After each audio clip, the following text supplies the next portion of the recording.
All right, guys. Welcome to the recap for week 6. Big week 6. Had some close games, had a lot of blowouts, had a lot of good games, new faces that have been on teams that have showed up for the first time, some stellar performances from two of our rookies. We had a really, really good week. So we'll get down to it. We have Mr. Peoples, man of the Peoples, Cortez Peoples. How you doing? Good, and you? I'm all right, my guy. We got special guest, Safan of Kankakee, Mr. Chills Wills. How you doing, my guy? Good. Thanks for having me. Oh, no problem. Thank you for being here. And we just going on ahead. First game, 12 o'clock game, was the Sixers and the Bucks. Sixers Bucks. Final score was 73-57. First half, the Bucks dominated 34-20. Second half, the Sixers did a really good job going from 20 in the first half to 37 in the second, but the Bucks ended up with 39, still topping them. This game was pretty much dominated from the beginning from the Bucks. I like what I saw from Quan Shaw, 21 points, 13 rebounds, 5 assists. Barrick Olden, first-year guy, rookie, with 16 points, 11 rebounds, 2 assists, and 4 blocks. Shot 7 for 16. 0 for 4 from 3, couldn't get his shot going, but he took really good shots, didn't force anything. For the Sixers, you have Miles Bergens with 29 points, 4 rebounds, and he had 4 fouls, guarding Quan Shaw, banging down low most of the game. You had Jonathan Townsend with 15 points and 7 rebounds. Didn't shoot well from the field, though. Shot 6 for 21 from the field. Mr. Peoples, how do you feel that this game could have went better for the Sixers? Do you think they had a chance with how the Bucks have been playing? Well, for starters, there's no inside presence for the Sixers. So, Jordan, was Jordan there? It even seemed like Jordan was there. Jordan Winfield? Yeah. Jordan Winfield was there. I see on the scorebook, but it seemed like he wasn't there. Like he has been in other games. Like he didn't really insert himself like he had been in other games. It seems like Miles had to really do a lot in order for them to even try to stay in the game. But Quan Shaw is definitely a load to deal with. And then gaining Barrett yesterday, that's 2 hard matchups in the inside, So they didn't have enough inside presence to even compete with the Bucks. And then even though they did have perimeter players, it just wasn't enough to overcome. So yeah. Yeah. Coach Chills, how do you feel about the Sixers and Bucks game? Do you feel like it could have been a fair fight? Do you think that the Sixers have enough? Do you think they can actually compete in this league? They got to win against the Grizzlies. So, they did get a win against a solid team. So, I think piggybacking on what Ted said, it was a load, man, handling Quan Shaw and Olden. Am I pronouncing his name? Olden, right? yeah, Olden, yeah. When you get 2 guys that give you 37 and 20, 21 or whatever, that's kind of tough to be dealing with. I think I didn't see the game with the Sixers over the Grizzlies. I don't know, who was there, who wasn't there. Right. But sometimes, you get these games where you get complacent, and then a team catches on. Then it's hard to try to turn it on. Like some of these lower level teams that's in the league, you walk out and you just think it's going to be an easy night. And then they start hitting shots, getting confidence, then now you find yourself in a tough game. Mm-hmm. But I think the Sixers are just missing a lot. They missing a lot. Mm-hmm. And the continuity don't seem to be there. Hence they easily could be 0-6 right now. But Quan Shaw, a guy that played with me first year of K1. I seen him expand his game to the 3-point line. He's getting better down there around the basket. He always was a banger in rebounding. Always. But now he's finally in a position where he's the number 1 option. Mm-hmm. So he's doing. I think he might be one of the most improved players of the year. Absolutely. I don't disagree at all. I think that I think Quan Shaw is, I wouldn't say breakout because I saw him with the Knicks, what he did with the Knicks that season, and he was like almost getting a triple-double like every game. Like he had to be point guard, center, and had to be their leading scorer, like all in, and he did it. He carried the load. Like and you wouldn't think that somebody like with his game and his mindset could actually carry the load for a team, but he's proven it like every single season that he can be a contributor, and if he's given the time and the touches and the like, he can like help your team win games. Right. Like he plays winning basketball, not just. I mean, it's like I said, you know, his game has evolved over the last few years, and you know he's stepped out to the three. Yeah. He's added a three ball to his game. His post game is expanded. I mean, he's dangerous now with that two dribble right hand jump hook. But he's always a guy like he played for us, and we didn't even run no plays for him. He was averaging 16 and 10. Those are the best players. You don't have to even draw one play up, and they're gonna get theirs. Right. All right, we'll move on to the 1 o'clock game, the game of the week, the Nets and the Grizzlies. This is a special episode because we have the coach of the Nets and the coach of the Grizzlies on this podcast, and me and Coach Chills. This game was a very low-scoring game, 47-40. First half was very close. Memphis not Memphis, but the Grizzlies topping the Nets 21-20 the first half. But in the second half, the Nets caught fire, scoring 27 points. And the Grizzlies not even beating their first half with 19. Final score 47-40. Nets win. In this game, nothing on the stat sheet, really nothing stands out if I'm being honest. Chad White with 17 points, 4 rebounds, had 2 assists, but he also had 4 fouls and 4 turnovers. Shot 6 for 12 from the field. I think that's the least amount of shots the least amount of shots he's taken this season. Maybe bottom 2. And the Grizzlies had everybody except Jordan Kirk. So this was like a Grizzlies team where we had like every player, you know, one really ready to show the league what was going on. Then after the 17, the next person had 8, and that was Jeremiah Mitchell, who's been big on defense, really good on switching, can guard multiple positions, kind of helped us stay in this game. But at the end of the day, the Nets, they had Jameer Hines and Martavius Laster. Martavius Laster with 16 points and 7 rebounds, leading them in rebounds, probably yet again. Probably just his rebounding and being on the glass is great. Shot 7 for 10 from the field, 1 for 3 from 3. Jameer Hines with 11 points and 5 rebounds as well, was 3 for 7 from 3, 4 for 10 total. Just Coach Chills, how do you dissect this game? How did this game feel to you? Like, I just want to ask you that. How did this game feel to you? I mean, it was we knew coming in it was going to be one of them grinded out type games, just because of the style of your Grizzlies, the way they play.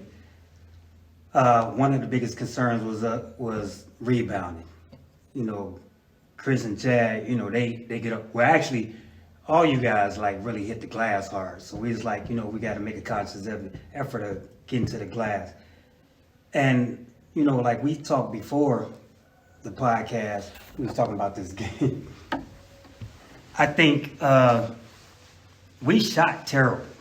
Like for a team full of shooters, man, to come down and we shoot 38% from the floor, 19 for 50, and then 6 for 22 from the 3, shooting 27% with the guys that's usually high percentage 3-point shooters. It's a testament to low battery. You guys playing defense, and from what I've seen just watching the film, man, we missed a whole lot of shots. And we can say that on you guys' end too, that you guys missed the shots. I think second half, I made a conscious effort of challenging the guys. No matter what goes on offensive end, we got to sit down and play some defense. Mm-hmm. I don't care if the score is 15-13 and we win. We got to play D. You know, we started getting kind of frustrated because we weren't making shots. But then, you know, everybody bonded together and was like, okay, this is what we do. Because, you know, the last 2 years, we've led the league in defense. Yeah. So we was like, let's get back to what we are known for. And then when we get some opportunities, finally, we can probably get some shots. Which you see at the end of the game, like we talked about before, the last couple of possessions, we got 2 big stops when the game was tied. Mm-hmm. Ronnie Cochise hit a mid-range, put us up 2. We got another stop. Jameer came down, put us up 5, and that essentially sealed the win. Yeah.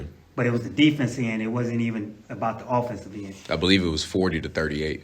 Yeah, 40-38. Now, I remember seeing that we were 40-38 with a minute left. I think it was a minute 30 or something like that. And right. So I think it's just all about, man, getting to our identity. Our identity, as many offensive dudes we got, our identity is play defense first. We got enough guys that we can get some buckets, but we got to all sit down in defense. One thing that did stand out on our defense, and I know you guys, y'all play solid defense too. But I know one thing that stood out for us was, Chad jumped out early. Mm-hmm. Hit a couple of threes back to back in the beginning of the game. He got in a rhythm. We made it a little uncomfortable for Chris. One of our focuses was like, this is one of the dominant players in the league, one of the leading scorers in the league. And, once I looked at the stats at the end of the game, I'm like, to hold a guy like that to 4 points, 4 rebounds was excellent. Yeah, excellent. Was excellent. So, defense first.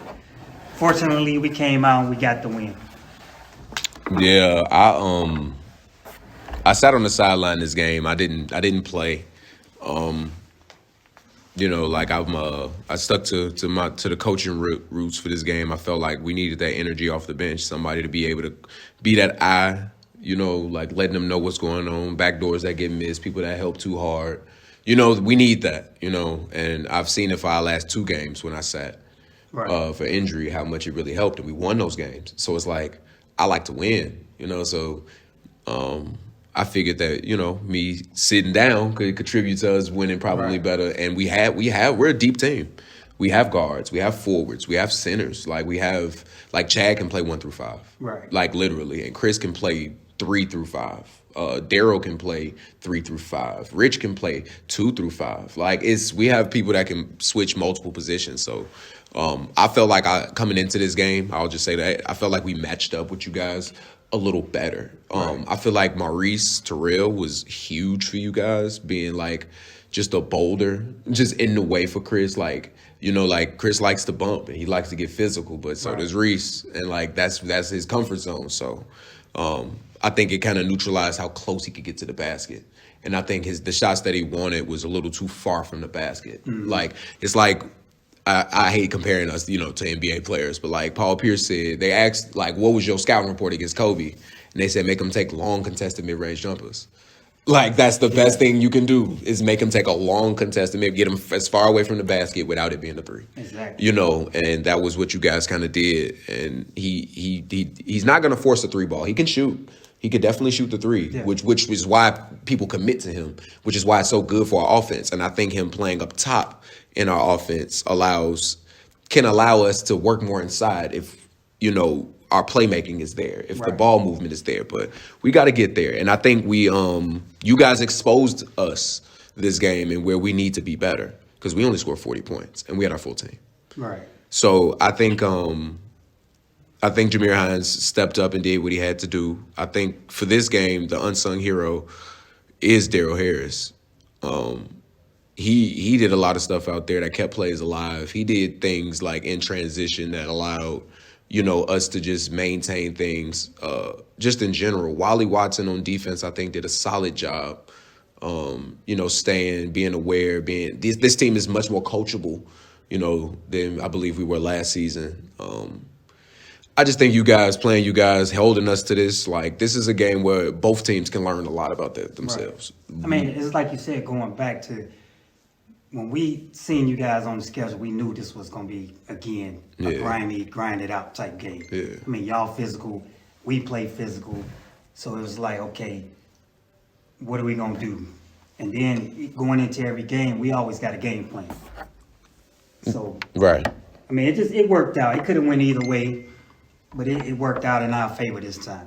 Yeah, I want to see y'all again, honestly. So, it'll be a little different. But, all right, Mr. Peoples, feel like you got anything to add? How do you feel about this Grizzlies Nets game? I speak on the Nets every time we have a podcast, and I feel like, I'm like the almost a poster boy for the Nets. No, it was the Heat at first. Well, look who I'm coaching. Right. But look who. But I know I spoke about the Heat, right, because I knew the players, right. Mm-hmm. But who did I pick to win the championship? You picked the Celtics. Who? Oh, you picked the Nets. Man, that's blasphemous. Oh, see, here you go. That's blasphemous. Here you go. You picked the Nets. That's Here blasphemous. you go. So, listen, coming into this game, I talked to Jonathan. Jonathan's like, man, Grizzlies have everybody. It's hard. It's going to be hard for the Nets. They don't have Dennis. They don't have who is y'all? I believe it was just Dennis. Dennis was the only, and Sammy. And Sammy. Well, Yeah, Sammy gone. So. And Sammy gone. Yeah. So I'm like, they're all right. And one person we haven't even talked about, which is an unsung hero to me for the Nets, is my guy Troy Louis. Yeah, Troy. Being versatile to be able to handle the ball as a big man up there, to be able to rebound and finish around the rim. He's a gym man. That's another piece that people don't realize that's very important to the Nets, and that what makes them still elite, even with not having Mook for a good portion. Mook been gone for 4 weeks. Yeah, he didn't have a good and game. not having him, Sammy, but and he Dennis. was still present. And then gaining Mook yesterday, even though, he went 0 for 4. He's still rusty. I'm sure he's going to play better next game, but it's all about culture. And I said this last week when I picked the Nets to win the championship. It's all about culture. And even when down, I just feel like they can still overcome something. So, as far as the Grizzlies go, and I've been totally honest, like I still feel as though y'all don't have enough shooting. Y'all have ball players, but I don't think y'all have enough shooting, consistent shooting to overcome moments like this. Wally hasn't even played. I think he played a complete game one time, but showing up in big games like this, can we trust him to show up in big games like this? Can we put it in his hands and be able to make the correct play at the correct time? We haven't saw that yet. So it's a lot of inconsistencies from the Grizzlies' part. I guess the record speaks for itself. Just saying. I'm just saying. No, how I am. That's fair. That's fair. And, that's fair. And the coaches speak for itself with being 6-0. So. Truth is truth. Like, a lot of people get kind of like their feathers ruffled when you start talking about teams and what's needed and what's not needed. Mm-hmm. You know what I'm saying? Because like for me, it's like our first year in the league.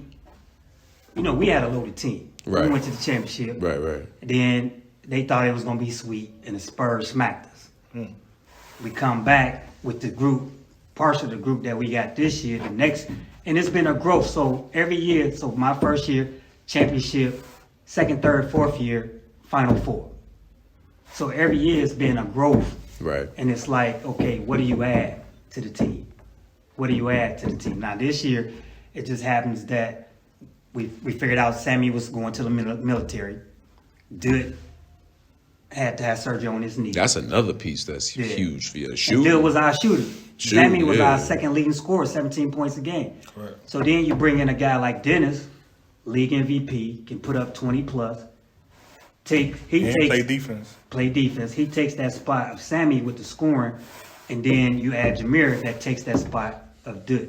Right. Now, what people really don't realize, and I know because my guys, they feel like y'all be hating on them all the time. Not you, Ted. Jameer? No, they probably think it's me. Yeah, I know they think I be hating. Feeling like everybody. Well, not even just you, Walt. It's just around the league. The Nets. The thing that people don't realize about us is we've learned to grow to be where we are, and we're a well-rounded team. Yeah. Now, we've got multiple people on our squad that can score the ball. Yeah. Everybody can score the ball. But we have a thing where, okay, when it was Puda and Sammy, or our young guys, Puda, you're going to be the face of the team, you and Sammy. You know what I'm saying? If needed be, somebody else will step in that position. Because if y'all notice, like, when Puda's not having a good game, it's always somebody else stepping up. If Sammy's not there, or if somebody missed the game, it's always somebody stepping up in that position. So we got people that can do, like Louis can easily put up 20. Easy. Yeah. You know what I'm saying? We got people that can, and now they forget, like, Coach Cheese was like a 6th man of the year a couple of seasons ago. Yeah. He was averaging like 16. But we just feel like for the sake of the team, this is how we're gonna ride. Dennis, you coming in, okay, we're gonna follow you, we're gonna follow Puda, everybody else get in, and they figure out, because people don't, Monk can easily put up 12, 14. Yeah. Everybody can do it. His last season, he was amazing. Yeah. Last season he was great all season. But people don't see it because they just see Puda and Sammy. Yeah. But that's what we chose with Puda and Sammy. Now, if you pay attention to games where them dudes weren't there, it was somebody else that stepped up that was doing it. But everybody can do it. We just have an order of, and going back to what Ted said about y'all team, which, I don't like speaking about other teams. But one of the game plans was, I don't think they got enough shooting. They're going to play D, but when it comes to knocking buckets down, I don't think they have enough shooting to like beat us. You know what I'm saying? Right. That's. I mean, we didn't shoot the ball well. We only had one person that made a 3, and that's Chad. And he's proven. He's proven to be our best shooter, like on the team. So. But when you look at it, when you look at it in depth, we take Chris out. Now everybody else got to do something. Right. Chad had that great first half, but then after that it was like, so you got like you said, you gotta have that shooting surrounding you. So when he get his or he gotta command a double team, they gotta pay for it. Right. You know what I'm saying? I agree. All right. Well, that's the breakdown for that game. Man, there's a lot to talk about. Nah, I mean, we good. They want to hear what you got to say about your team and your game, so it's all good. We got the Heat and the Thunder, though, at the 2 p.m. game.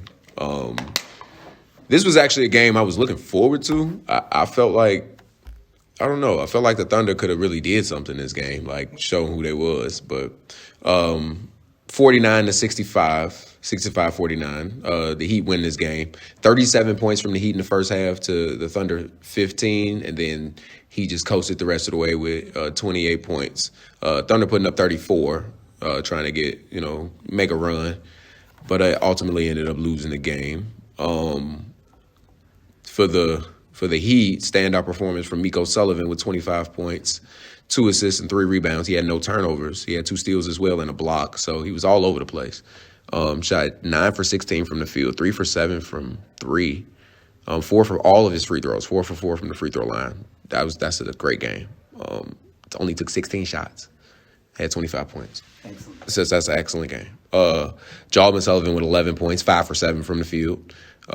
Only took 1 3, didn't make it though. 0 for 1 from 3-point land. 1 for 3 from 3. And Trey Anthony continuing his most improved campaign with 13 points, 2 steals, 2 assists, and 9 rebounds. 5 for 13 from the field, 1 for 5 from 3. Hit both of his free throws, 2 for 2. He's been knocking his free throws down this season. But then for the Thunder, the standout performance was from CJ Link. He had 20 points. He had 4 rebounds. He had 6 assists. No, that's not him. He had 2 assists, but he also had 2 turnovers. He was 8 for 13 from the field, 4 for 9 from 3. Most of those coming late in the second half. Cam Link was a runner-up, had 14 points, 3 rebounds, and 3 assists. Had 4 fouls, so he was kind of limited in what he can do.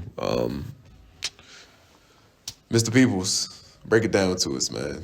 How do you feel about your Heat's performance after that game? Do you feel like they can amp it up more? How do you feel like they can, I mean, when you say amping up more, what do you mean? Like, I think that with Jalman, with Miko, with Trey having the season that he's having, they did play this game the way they were supposed to, and I think it started on the defensive end this game. If you're asking me, I guess I'll go first. If you're asking me, I think it started on defensive for this game. I think it started on defense.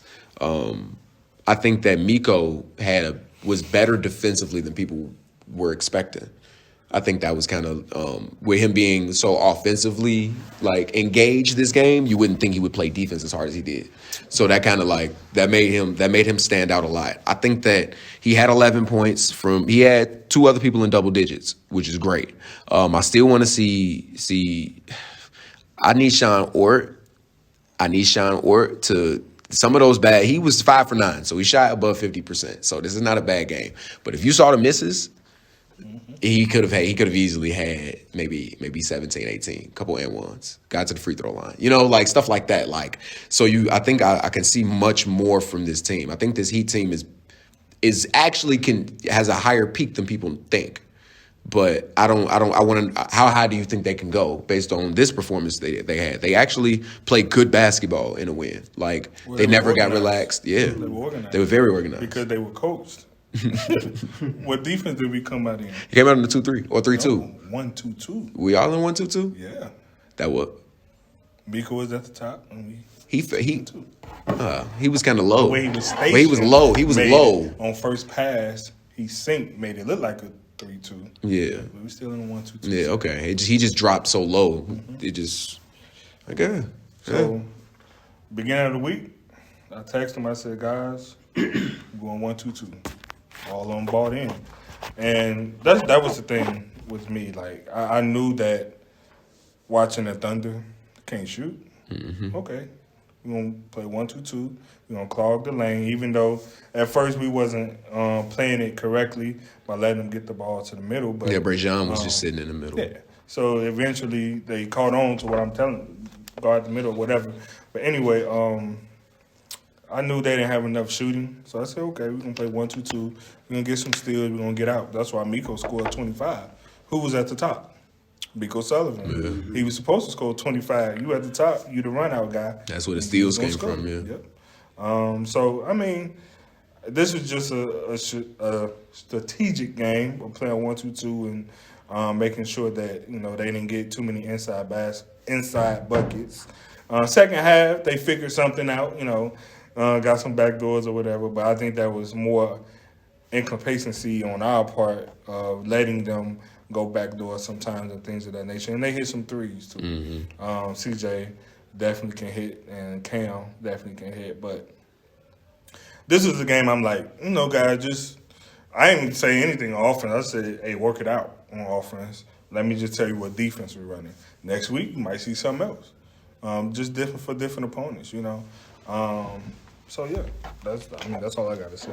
Yeah, for this game, I was the Thunder just did not have any idea what to do when they saw the 1-2-2. Because like I said, it looked like a 2-3, which you can kind of break a 1-2-2 the same way you break a 2-3. I mean a 3-2. Sorry, the same way you break a 3-2. It just depends on how that top guy roams. Mm-hmm. But I think that the way that Miko was playing it, like Antoine Peterson should have had 20 points. Like especially with them not knowing exactly how to collapse and close on it yet, with them learning this 1-2-2, I saw like it was like you said in the first half it was kind of sloppy. Like when they first started doing it, when they first started doing it, it was kind of sloppy because they were getting the ball to the middle, and Antoine Peterson was shooting a 3-ball. Like he was shooting a lot of corner threes, and we like, brother, you're big, get to the basket. We definitely live with that. Yeah, so that's something that you all definitely live with. You force them to shoot the ball. I think. I think that, like I said, I think Miko Sullivan being as confident as he was, him being active on defense, and on offense was big. That was big because Jallman we know what he can do going downhill. But when he's playing with Miko and Miko's on fire, Jallman kind of like relaxes. And that's like great for the team. I think that's great for the team because he knows what Miko is. Miko is honestly probably one of the best shooters in this league, if I'm being honest. And I'm not trying to, I guess, toot my horn, but they trust what I'm gonna give them to do. Yeah, Jallman came the coach, as they should, and I was their coach. Right, as they should. So, like coming in, Jallman was like, "All right, coach, what you want me to do?" He already know. I already told him, "I would sit down when you ready." And when I tell you get in, go in. Things like that. But I think Jallman was huge in this game. I think his contribution off the bench he was on the bench to start the game. I thought that was huge because you let Trey get his shots. You let Bosby get the ball and get in his rhythm. You let all of your people that move, that like to kind of move the ball, like get their rhythm. And then he came in, was able to do like Vashawn for the Celtics. I think if he came off the bench and let Jared start with Straw in their lineup, and you let Vashawn come in and just unleash him, man, I don't think nobody can beat them if you do that. I think him coming off the bench is gonna be a terror. Right. A terror. You already then ran. This man come in fresh talking. Like that, but that's how I feel about Jallman. He's a high energy. Right. He can come in and just impact the game, like especially being aggressive, going downhill and getting to the free throw line and getting you in foul, stuff like that. Like I think with them being coached, I could see them making a run and beating some teams. Yeah. How you feel, Chills? The Thunder, they got a whole lot of issues going on, man. Mm. I mean, you got Cam, CJ, and Brajan, who I call Bradley Beal. I mean, you got them three guys, and Cam and CJ. You know, CJ is starting to shoot a lot more threes. I see, like right now, he took 9 threes, and he actually shot decent, 4 for 9, 44%. But Cam, they want to get downhill, and that was a great strategy. Play zone, against them. Make them hit shots. If they hit 1 or 2, they were 7 for 27 for 3. He was knocking his mid-range jumper down. Yeah. I like what I saw from Cam. Cam was shooting the mid-range jumper well. Yeah. But I think, like, with them, the Thunder, they have no cohesiveness. You know what I'm saying? It's like whoever got it, they just do whatever they going to do. We just going to launch shots. So they got a whole lot of issues. And then they really don't defend like they should be. You can look at Brajan, CJ, and Cam, and you would think, like, they got 3 good defenders, on the wing. But they don't. And for the Heat, I mean, I like the Sullivans.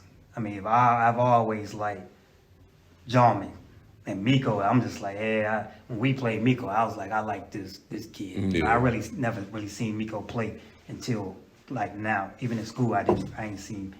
But I like what they got, and it's just, I just think the continuity also on 18, because you got Shaq, who can play inside, can play outside, and it's got to be a balance. And I like what I'm seeing from Trey playing better. But you got some guys over there that can get some stuff done. I think, like, one of the things with Jallman is trying to get people involved more. Because Jallman is a scorer. Right. He's definitely a scorer. And then you got Bosby, who's a scorer. Mm-hmm. He's been trying to play point guard, though. Right. But, he's naturally, because we call him C.J. McCollum. That boy got he's a scorer. So when you got a scorer, then you got, little bro scorer, like, how do you balance that? Right.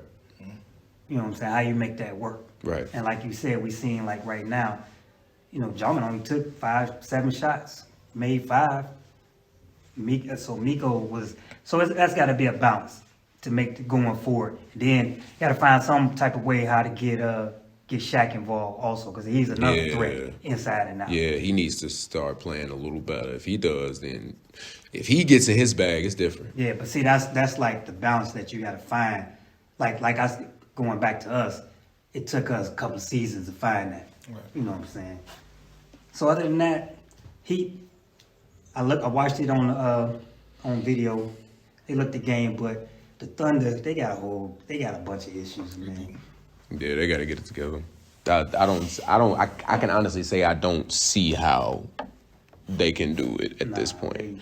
I think they're too far into the season. I don't see them winning another. They had a tough schedule to start, if you're being honest. And the games that they had that were winnable, which were probably the last 2 they had against the Magic and against the Thunder, they lost them. Yeah. So, did Ahmad even play? Ahmad played. He played. For sure he played. And Ahmad has to do a better job of being a leader.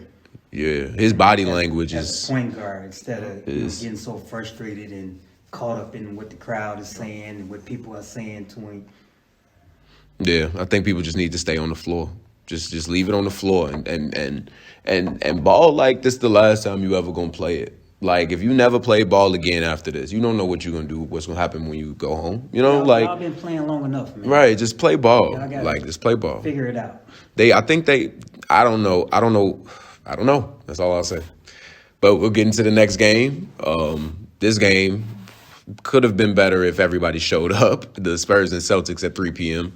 It was final score was 83-53. Close game first half. I guess they had all they win, 33-36. Celtics take that half, but they were down for most of that first half, and then they came back to at the end and took the lead, and then they just scored a crazy 47 points in the second half, and then to the 20 points of the Spurs. Standout performances on the Spurs was Ben Green with 21 points, shot 8 for 20, 3 for 9 from 3, and then you had Octavius Davis with 6 for 16 from the field. Other than that, Jeremy Davis, 2 for 15. Matt Cunningham, 2 for 13. Trey Johnson only took 7 shots, 4 for 7. 25 rebounds total for them to 55 rebounds for the Celtics. It's just no way you can win a game like that.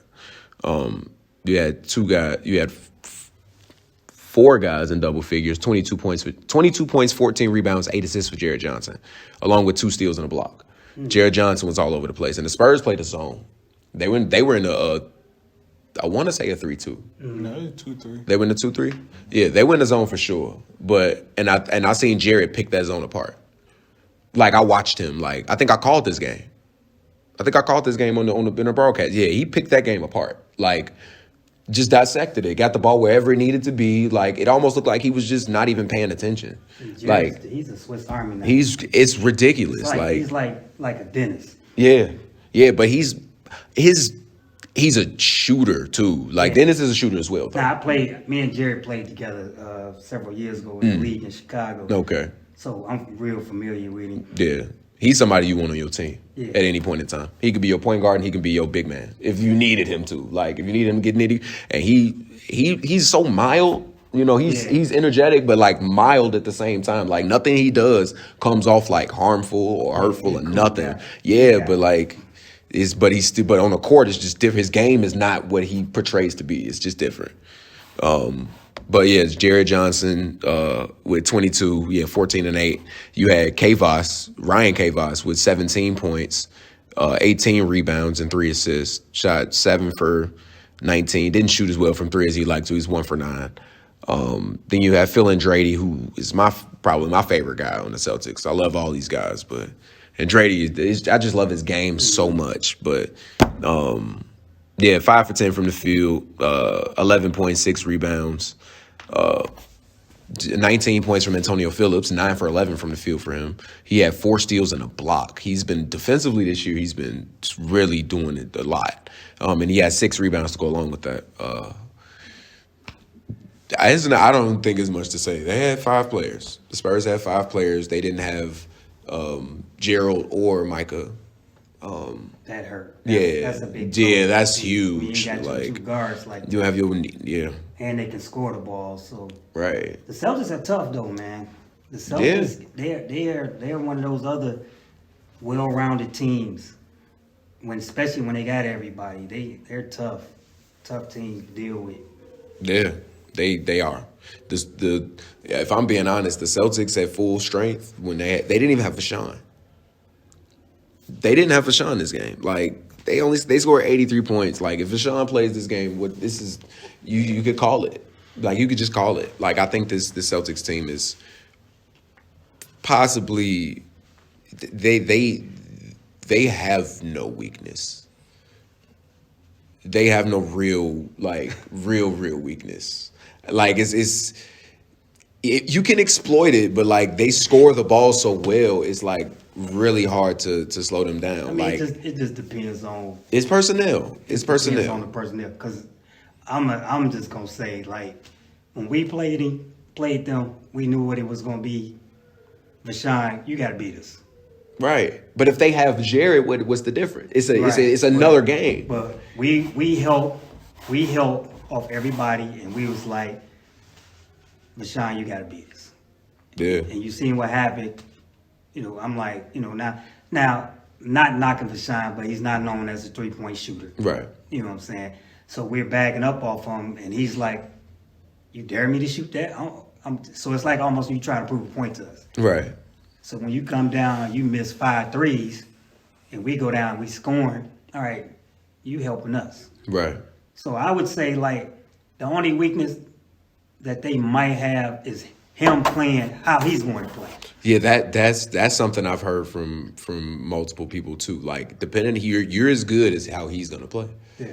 Like, he can take you out of a game because his energy is. But the thing is, he can put you so far up and above too, just the same way. It's like, it's almost like, I don't know, understand how to like say it other than like it's good as a gift and a curse. Look, like, I've been watching him since Rich East. We played against him in Rich East. You know what I'm saying? I watched him at KCC. He bring a whole lot to, almost like a Russell Westbrook. Yeah. They got similar games. Sure do. Similar games. Yeah.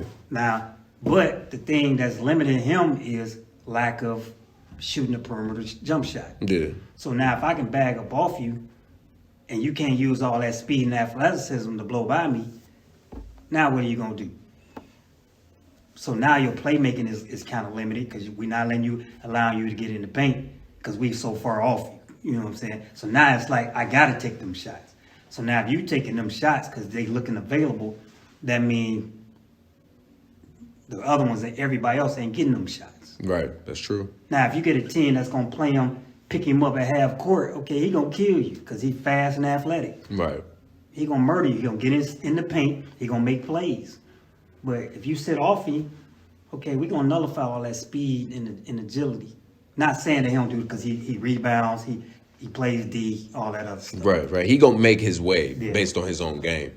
But my point is with Jared Johnson being the point guard of this team, it's different. Yeah. Like, but that's if the ball is in his hand. Yeah, you want to try like to you get said, this get game, Vashawn wasn't there. Right, it wasn't. Now, if Vashawn was there, that's a different story. 85% of the time, he got the ball. At least 80% of the time. Yeah. Well, So my, You go. as I said before, and I said this at the end of the podcast last week, I don't think the Celtics can get better. you did say that. I don't think they can get better, even adding Jared. And it might sound crazy, but I don't think they can get better, even as it comes to them playing anyone else. I don't think their team, as they are made up right now, can get better than what they are. So what is that saying? They lost one game to the Nets, right? They went to the wire with another team, right? So Who did they go to the wire with? y'all didn't they play y'all yet? They played it. They didn't go to the wire. They were up 20 with like 6 minutes left, and we brought it back to like 9. So, but to end because I don't got much to say, I don't think they can get better. And I honestly,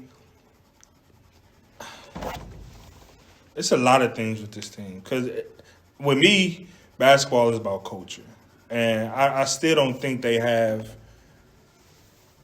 a good, effective basketball culture on their team yet. Especially even with Kavos, like honestly. That's a hot take. There's just too much things that can go wrong with them. With Kavos, he can end up getting a technical foul at any point of the game just for saying something, and now you have cost. Those things matter. Vashawn, like even playing Brooklyn, see, and that's another thing when I talk about Brooklyn, and you see growth in Puda. Puda ain't say nothing to him. Puda played the game. Vashawn talking the whole game. Puda ain't say nothing, but played the game. Who came out victorious? That's it. So ain't nothing to take away from the Celtics. They're still gonna have a great record ending, but do I think that they can win it all? I just don't think that they can take it to that level that they can. Like, all right, we're gonna go and beat everybody. They look good on paper, yeah. Adding Jared Johnson, Vashawn Sims, all that. They look good on paper, but even the best teams in the NBA look good on paper. But do they actually win the championship? I'm gonna say. Do you know the reason I'm gonna say that's a hot take? Because they coming off of a championship. Yeah, No, they the basically Suns. Like they Suns. won, but this is the Suns team. They added Antonio Phillips, Christian Straw, and that's it. Like, this is the team that won the championship. So for you to say that they don't have a culture and they you don't know if they can win, they did. But they're led by a different coach. Yeah.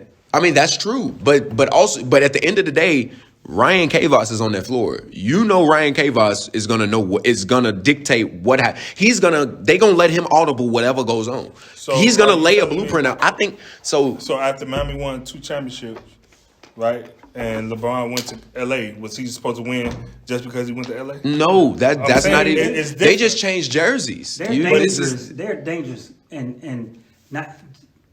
I had to say this, I guess. We talk about growth. You talking about culture, and like I said earlier, how our team has grown like each year. Yeah. So last year was one of those times where, okay, when we played the Warriors, like we weren't focused. Again, we coming in, and it was already a rivalry because Samian and Puda had just left the Warriors, so they had something to prove. So we didn't play the way we were supposed to play like we did in the regular season. Then we end up losing, which, I hated that because I knew going in to the championship game, the Suns was going to beat them. Mm-hmm. You know what I'm saying? It probably wasn't going to be close. Yeah. Which it wasn't close. It was for a minute, but it wasn't. So I say that to say this. Like, I understand what you're saying, Tiz, with the holes or whatever is going on. But game to game, it's like, man, you got to play. Now, like for us, if we focus all the way through, I think this is going to be a great shot for us to win the championship. We seen in those 3 Spurs championships, the focus was there all season, all the way through for 3 straight seasons. You know what I'm saying? Well, I won't say 3 seasons because when they got KD and Kyrie. Oh yeah. That one year. Well, nobody beat them. No, they was just super stacked. Yeah, they got Tyree and Trail. Trail, right? Yeah, that was crazy. I'm not gonna lie to you. I'm gonna be totally real with you. This is y'all can hear me loudly. I think that the Lakers that season, when we had Brian, when we had Lil Dre, when we had Tone, when it was me, Mendy, and Chad, we had them. We were up on them like in the first half, but we didn't have Chad. We had no rebounding. They out rebounded us so heavy because we didn't. And I feel like they was coasting. I feel like they had let Tyree they just let Tyree abuse. But still, they said it would have been a different game plan though. I'm still mad about that. What you're saying. I'm not saying that, and for the record, I'm not saying that they can't win it. Mm-hmm. I'm not saying that, but I'm just saying I don't see an upside as when it comes to the playoffs. Like, I don't see them kicking into another gear. So they're not good enough. So if they're not good enough, they're not going to win because they can't get better. Well, my pick. So obviously, I'm saying they can't win it all. So I feel you. Like you said, I don't know. I think this team with Jared is totally different. I think it's totally different. I think they're I don't see them losing another game. And then, like you said, I mean, maybe except the Grizzlies. They champions, but just in a different jersey. Yeah. So we'll see how it go. Yeah, we'll see. Anybody can get beat any given day. That's very true. All right, we're gonna go to this game. This was the game that I really like to watch. The Bulls and the Warriors. Warriors were in trouble this game, but they climbed out of the trouble. Bulls had them up 38-32 in the first half, and I still get shocked. I don't know why I'm shocked, but the Bulls can put the ball in the basket. They put the ball in the basket. Like, if they going to do something, they going to score. They're going to score. And and then you got the second half, the Warriors scored 47 points in that half to the Bulls 37. They edged them out by 4 points. Tyree Mosley is the unsung hero of this game, along with Latrell Tidwell, the guys we were just talking about, the KD Kyrie. 36 points for Tyree along with 5 rebounds. You had 20 points and 12 rebounds from Latrell Tidwell, and just a little help from everybody else. Kwani Blackman. I think Kwani Blackman was all over this game too. His stats aren't going to show it, but I think his vision, his passing ability, I think he's very underrated in a lot of aspects. He defends. He's somebody that you put on any team, and he's going to get his no matter what you do, whether he touches the ball or not. He's going to go rebound it if he ain't touching it. Right. He going to get that steal if you're not touching it. Like, he going to get that block if he tied to your man scoring, or his man's like anything. So he got a block on Riley. I think how many blocks did he have? I swear he had like at least 3 or 4. Where is it at? KB, he had a block on Riley. Who? Riley Johnson. Who? Come on now. That's a footer. That's a footer. So is Seth is not a footer. What's his name in the NBA? Who? Bobo? Yeah. Who blocked him? Manubo? Anyway, and then for the Bulls, you had Benny Munoz, who was shooting the ball well early, kind of fell off later in the game. No, he was off early, and later in the game he was hitting shots. He had 20 points with 2 rebounds. Then you have Bobby, who's been great all season. I think he's been having a small MVP ticket for me. Like Bobby, I think you can punch a small ticket for him because he's been balling. Like he shot 9 for 11 from the field, 4 for 5 from 3, hit his free throw, had 23 points and 8 rebounds with 2 assists, a steal and a block. He's been I'm an advocate for Bobby the way he's playing this year. And Nick Crow with 11 points and 14 rebounds was huge, but just wasn't enough. Just wasn't enough down the stretch. They executed. They didn't have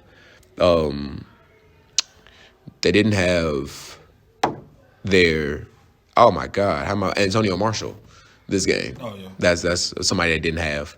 Jacquees Springer and Alonzo King did come this game. They, after last week, know if you would have saw them. Antonio played with the Warriors now. Yeah, Antonio plays with the Warriors, which is huge. That is huge. He played 1 the last game. Yeah, he played 2 actually. Was it 2 he played games? Oklahoma. I mean Thunder, and he played. Who they played the week before? Before we went on break. You talk about week 4 and 5. On week 4 they played.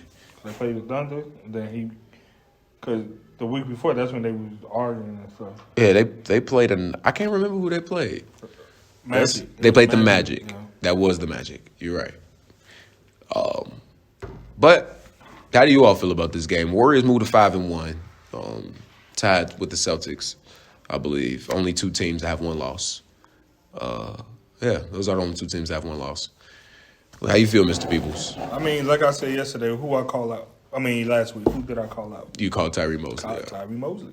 Called him out last week. I called him out again before he played the game yesterday. I said, Tyree, did you hear I asked him, did he hear the podcast? Did you hear the podcast? No, I ain't hear. I called you out. He said, what I need to do? And I told him, I need to see more. 36? Yeah, I think that's pretty good. That was more. Yeah, that was more. That's what you wanted. Yeah. But anyway, if Uncle Herb would have gave something. Oh, yeah. He had a goose egg, I think.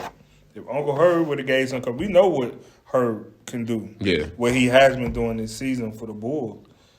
I think the Bulls win. He gave nothing. 0, 1, 2. He got 2 fouls, so he made 2 fouls. So, 1 rebound, 1 turnover, 1 assist. I think if Herb does something in this game, at least 7 points, because I think he averaging at least 15 on the Bulls team this year, they win this game. And as I just think they're missing a point guard. The Bulls is. I think they're missing a true point guard that can navigate. They do well with what they have with Benny and Miguel and them moving the ball. They move the ball well.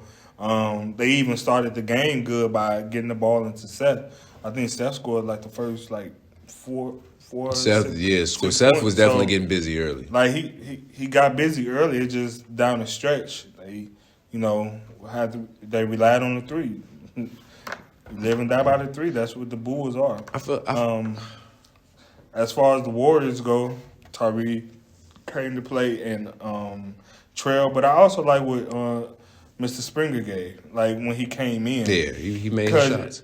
You actually seen yesterday him for the first time actually play with some purpose. Yeah. He was actually out there doing what he loved to do. Other games, if y'all know Jacquees, it's he didn't want to be there. But anyway, Aaron had some good moments. He had 2 assists, 2 points, but just his presence on the defensive end.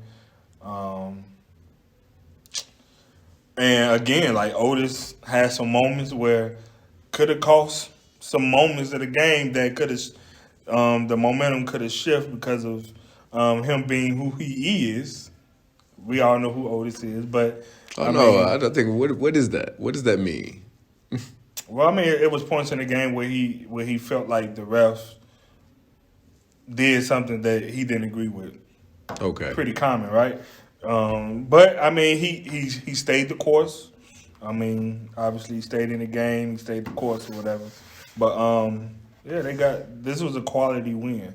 Because I think the Bulls can knock off anybody, honestly. Yeah. In the playoffs, I'd be scared to face them in the first round. That's not easy. That's like, almost like how the Jazz used to be, like in the first round back in the day when they had Mike Conley and all of them. Yeah, that's how that was like. No, not that. I'm sorry, the Grizzlies back in the day. When they had Tony Allen, Mike Conley, Zebo. That was the worst first round team to go up against ever. Yeah. Like nobody wanted to see them. Man, that was the worst team. You're gonna play some defense. Yeah, but how you feel about this, Chills? How you feel about the game? I don't know, man. The Bulls, I just can't figure the Bulls out, man. The Bulls is like a Rubik's Cube. Like, you just can't figure it out. You just want to peel off all the stickers and put them where you want them. Back home. Because, I look at their team and they got what you need. You know what I'm saying? Ted's saying they need like a more of a pure point guard. Benny, I think, is one of the most underrated players in the league. I don't really think that he's gotten the respect that he really should command in the league. But, you know, you got these big guys, you got shooters, you got people. Benny can put the ball on the floor, get to almost anywhere he want on the court. But it's not equating to, like, winning. You know what I'm saying? Like, we looking at the record, they 2-4. You know, I know some games they miss some people, but just over the last few seasons, it's like almost like the Chicago Bulls trying to get over the Pistons. Yeah. Take them years and years and years. So you're just kind of waiting for them to like get over the hump and move into that upper echelons of teams. Yeah. You know what I'm saying? But like I said, they scary if you play them first round or whatever. I mean, not even first round, just in the regular season. They scary, but you never know what you're going to get with. I think the Warriors, excellent picking up Antonio. That was an excellent pickup. You know, so now that takes a lot of the pressure off Tyree. You know, now you can't just constantly double team Tyree. Right. You know what I'm saying? Because Tone is there. Trail, I mean, what can you say about Trail? I mean, he's a Swiss Army knife also. Yeah, he does everything. He does it all. You know, you look up and like you said, he got 20 points, such and such, whatever. Like, man, I ain't really noticed he did all that. Right. You know, he's going to defend, he's going to rebound, he's going to get you some buckets here and there. You know what I'm saying? Get you some blocks. So he does it all. And then we know Tyree. Yeah. Tyree is probably top 3 best players in the league. I think he's the most dynamic scorer in the league. Oh, for yeah. sure. I mean, he's the best scorer in the league. Hands down. He's the best. League. He's the most dynamic. I mean, he can get how you want, however you want it. Except above the rim. He ain't getting above the rim. Not yet. I think he used to. But his finishing ability around the basket is just phenomenal. You know what I'm saying? Left hand, right hand. It don't matter. And he's one of them guys that, you know, every summer he just added on more and more. He's strong. And people they better be lucky he had a knee injury. Yeah. He really is. Yeah. But he's hard to prepare for because he makes tough shots. It's like a Kobe. Mm-hmm. Kobe, they say Kobe was the best tough shot maker. That's Tyree. You know what I'm saying? And then, you know, you got him and, like I said, Tonio. That's tough. That is a tough matchup. That's tough to deal with. That's a lot to deal with. And Aaron for this team is huge too. It is, and like Coach said, it's a tough matchup. But the Warriors are their own worst enemy. Because a lot of times, you know, they implode. Mm-hmm. You know, they get to chirping with each other, and you know they get to tripping, and all of a sudden, you know, things can go the other way. But I mean, they're a talented team, and just adding Antonio just puts them over the top too. Yeah, this league is interesting. One thing I will say about the Bulls, why didn't they trap? They never trapped Tyree that whole game. No, you can't. If but Antonio is not there. I'm saying without Tonio. Yeah, you can't let Tyree just go crazy on you. Right, yeah. Do something. They ain't saying nothing to him. You got to make somebody else get 20, 30. Yeah, because he was going one-on-one the entire game. He shot he didn't shoot amazing, but he got as many shots as he wanted. He shot 12 for 27 from the field, 44%, which ain't horrible. Nah. He shot 4 for 13 from 3, which wasn't great, but he was getting a lot inside. And then he was 8 for 11 from the free throw line. So he made 8 free throws and 4 threes. So, because I mean, to me, if that's the case, I mean, I'm a type of coach. I'm like, I'm gonna do what it takes to win. I know people want to see all the teams play man to man. Great, No. but I want to win. You coach to win. Like, Yeah, you coach to I win. would have did if that's the case. I would have did a box for one on Tyree. If I'm not trying to do send like a double team to him, Right. Keep someone connected on to him. Bobby would have been great on him. He a long player. He would have stayed on him. But I mean, that's just me. But, Yeah. Cause they didn't make it difficult for him. Like he'll get it in the post, but you ain't sending a double. Like, Right. But it is. What He it is. one of them guys. If you don't make it hard for him, you might be in for a long night. Yeah. No, facts. Facts. I agree. I don't have much to say about the game. I think the Bulls shouldn't take this one too much to heart. I guess with no Antonio Marshall, you might, but I think just like you said, Mr. Alford, Herb Alford just needed to give us more.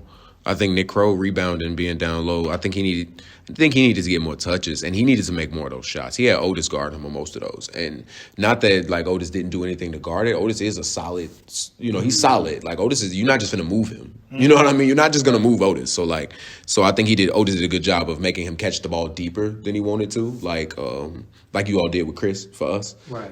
So I think Otis did good with his positioning and making his opponent shot harder. But I still think that Nick Crow is talented enough to make some of those shots. But see, that's what I'm saying. Like when we talk about continuity of teams, like you got Crow, who I call from Memphis, Zebo. Caucasian Zebo. Oh yeah, that's how he play. He be subbing over. And he a at lefty, school. so yeah. And then you got Seth. Was Seth brother there?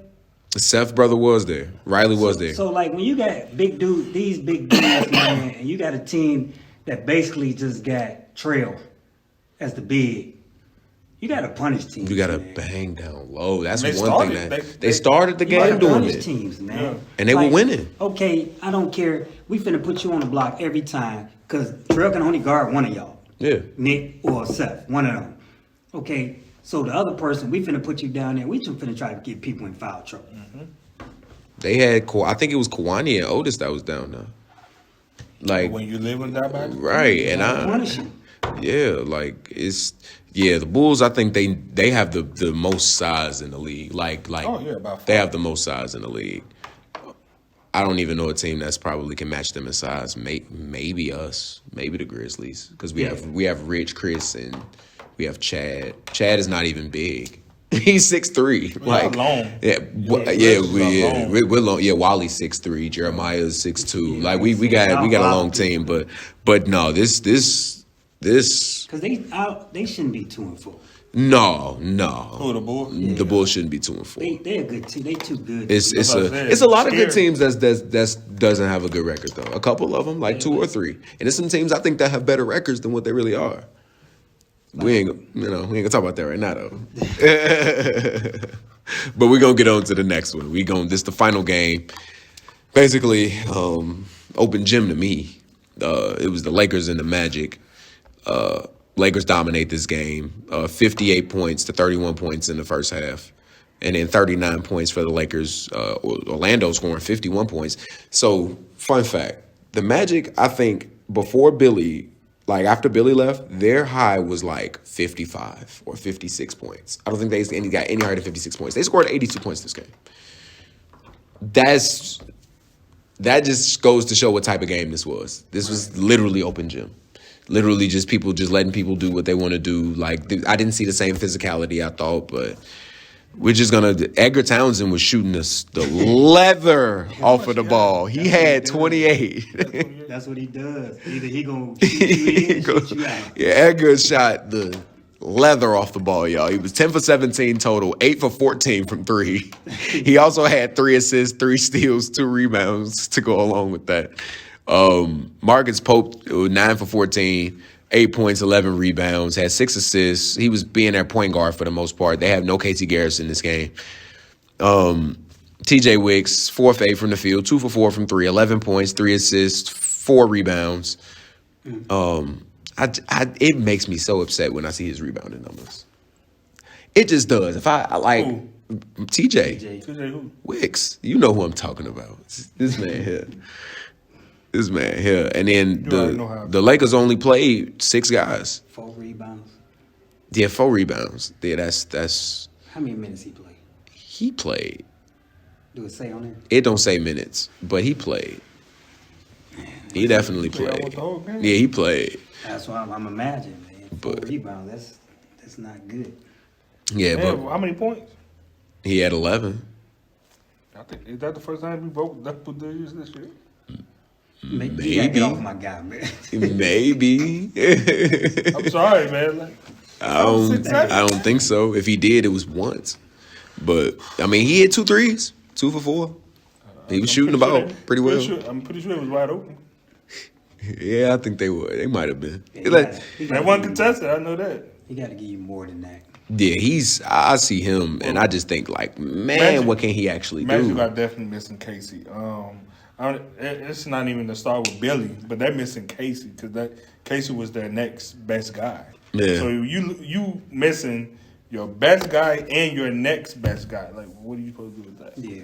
Nothing. And Terrell Hendricks was just shooting the ball any type of way it could be shot. Going Literally. through drills. He was literally shooting the ball any type of way it could be shot. Leaning threes, catch and shoot threes, jelly layups, dunks, try to windmill. I mean, he but tried to like If you look at it, who do Orlando got that can guard him and Tony? nobody. Or any. The Lakers is Nobody. just faster than They played a zone. And the Lakers shot him out of it. Like Tone hit 8. Tone took 19 shots and took 15 threes. Tone was just shooting the ball. That's all he wanted to do. He had 28 points and 6 rebounds. And then Hendricks took what? He took 27 shots. 27? He had 38 points, 10 rebounds, 2 assists, and 6 steals. Andre Robertson Jr. had 8 points, 6 steals, 2 assists, 2 rebounds. I want to see more assists from Andre Robertson Jr. Lil Dre. I want to see more passing from him. I think he's added scoring to his bag now, and I think that he's trying to find it in game situations. So he's like proving to himself, hey, I can do this in game situations. But I think that with his speed, his first step, his handle is slept on. I'm gonna be honest. His handle slept on because he can dance with the ball kinda and then pick it up and stop. Like his stop and go is like nuts. It's just Well, he definitely stopped yesterday. yeah, Like, yeah. almost made him fall. Oh, Oop, my fault, man. Stop, man. Stop. Edgar is wild, man. He was wilding. But I'm saying, does He this show how good the Lakers are or how bad they are? This is how it shows how good they are, if you ask me, because they didn't have Mark. They played without Mark. I mean, but you're going into a game where you know, like, they can't really do nothing with us. They made 23s. Who? The Lakers. They were wide open. They made them. They might as well have hooked up the You machine. ain't even count transition buckets. Yeah, they made free throws. They were 9 for 11 for free throw line. Does this show how good they are or how bad the Magic are? The Magic. It shows how bad the Magic was, though. Yeah, it shows how bad the Magic was. So the I do Lakers- agree. I do agree with you with Dre. I've coached Dre since he was a freshman. He always had that Brandon Jennings mentality. Yeah. Score first, but now you know how to score. So it's like now I got to add something else to my game. Can I be a point guard? Put people where they need to be. Like, don't get people guessing. I think if you just like me personally, if I was given the keys to a team and I had to play point guard, I'm gonna communicate like, hey, this is how I do things. What do you see? This is how I like things. What do you see? So we can come to a common consensus on like how we're gonna move. Like I think that he's taking that open gym mentality to point guard. Like just because Chad told me this, just because the man is open, don't mean he need that pass. Right. That's not that just be like that's what Wally does for us sometimes, and he hits us like when we're open. Like let's say I'm on the 3-point line and I'm wide open. Like we don't need a 3, but if he shoots it to me and I'm open, it's bad for me not to take that shot. Right. Like now I stop the whole offense. People looking at So me. was the pass There's nothing. bad or was your decision? So I mean, my decision could, but now I'm in the corner. Like it's only so much I can do. Like especially if my teammates are looking at me now. But I'm wide open. I would take the shot because I feel like I think I'm a great catch and shooter. I don't think people people don't really know, but I think I catch and shoot the ball pretty well. It's proven against teams like when in big games when I play for the Lakers, when I play for this, I make shots like when I need to make shots, but it's just it depends on what the team needs in a certain moment. Like understanding like, hey, we need to get inside. You're settling right now. I don't need you to take that shot. Cut next time. Like, hey, I see you, but go to the rim. Just because you don't got no space in front of you, don't mean you sit out there on the three. Right. Get to the open space. You know, like stuff like that. Like just him being a guard and realizing like, Yeah, Dre's game has gotten so much better. I mean, I agree. He's shooting the ball better. He can finish either his hand. finishing is amazing, honestly. Floater with any hand. Mm-hmm. I think just the last piece is just playmaking. Like you said, it's playmaking. And honestly, this year, I don't think he's enjoying No. playing right now. Like I don't think Terrell is enjoying playing right now. Yeah, I mean, I'm enjoying watching Quill. But a lot of man, I'm telling you, a lot of it come down to fit. yep. Yeah, that's Fit. true. You That's gotta true. have fit. Like we know Hendricks is a volume shooter. Yeah, he's gonna take shots. And his shot selection, he don't have a shot selection. He don't. You just take it. He's a scorer. You know, Wherever he's open, he feels like he can have Right. it. Definitely. so now you got Tone, you got Dre, you got people that kind of need the balls. It's almost like the same situation last year when they had LJ. LJ is a volume shooter. He's gonna take shots. So now LJ is gone. Y'all replace him with a dude that needs even more shots. Yeah. You know, so And is not a point guard. how's the balance? No, he's a And he's not a point guard, Yeah. right? So yeah, at least LJ was like had a point guard's mentality when scoring. Sometimes. Sometimes every now and sometimes then, every blue moon. LJ. Yeah. But he trying to score that thing too. So it's like you get into a competition with your other scorer It's only one ball. Yeah. and your other ball handler. So now Dre got to sit off the ball. Tone got to wait for his turn. You know, so I mean, And Tone is so patient. and you see this manifests itself when you play better teams. Right. Teams like this where we just can run up and down the court. Okay, you get 30, I get 30. Right. We got the talent to beat this team. Like if this team especially not ready for us. Cause, like for an example, like the Nets, right? They could have tried to recruit Chris, right? Yeah. Chris. Yeah. But Chills went out and he recruited Troy because Troy was a better fit for their team. Right. Chris probably is a better scorer than Troy right now. Which Chris you talking about? My Chris? Your Chris. Okay. Right now. Yeah. I mean, back in the day, no, Troy was a savant. I mean, you can But- still make the argument, but Chris right now, I guess you could say yeah for sure. I know what Troy can do. But like you said, Troy fits. He fits way better. He can go get buckets. He can be the playmaker. Mm-hmm. He can handle. He can initiate the offense. You know. And he understands. Like he understands that. He understands the flow of what they're trying to do. Because he made some clutch Right. buckets in that game. He went to the rim like a couple times and gave us Yeah. a clutch bucket. But you know, he versatile like that. But like it's the fit. Yeah. Yeah. So my conclusion to that point is not everyone is supposed to be on your team. No. Yeah, that's very Just true. because he might be a free agent, that don't mean he's supposed to be on your team. Right. So Yeah, It's yeah. like Hendricks couldn't play on our team. No, it He wouldn't couldn't work. play on our It wouldn't team. work. It wouldn't work. You know.